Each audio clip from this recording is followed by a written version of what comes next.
В Международный день пропавших без вести с утра у Парка Славы собралось много людей. Почтить память тех, кто сложил свои головы за свободу нашей Родины, пришли матери погибших, родственники без вести пропавших, ветераны войны и представители Международного комитета Красного Креста в Абхазии.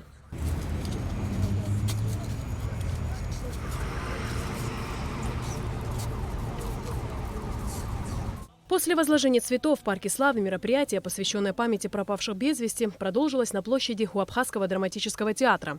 Здесь детишки и волонтеры из Сухумского дома юношества рисовали то, с чем они ассоциируют и как воспринимают этот день. Рисунок будет черно-белым. На нем я изображаю мать, которая потеряла своего сына на войне, и тем самым олицетворяем сегодняшний день. Международный день пропавших без вести я рисую на картине полянку с небом, салютом и деревом.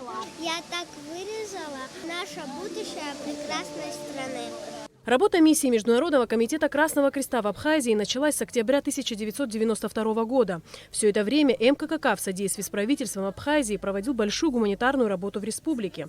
Так, один из совместных проектов миссии МККК и движения матерей Абхазии является поиск и идентификация останков пропавших без вести во время Отечественной войны народа Абхазии.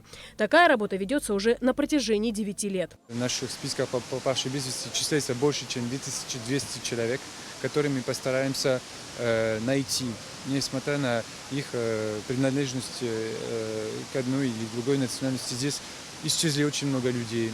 Идентифицированы 163, они уже были переданы своим близким и родственникам, которые смогли приступать к их перезахоронению с достоинством, со всеми почестями. Во всем мире по разным причинам пропадают люди. Никто и никогда не отнимет надежду у их родных и близких, что родственники могут вернуться живыми и здоровыми. Именно это и является главной целью данного мероприятия – никогда не терять надежду на лучшее и помнить. Мероприятие, посвященное Международному дню пропавших без вести, закончилось памятным концертом.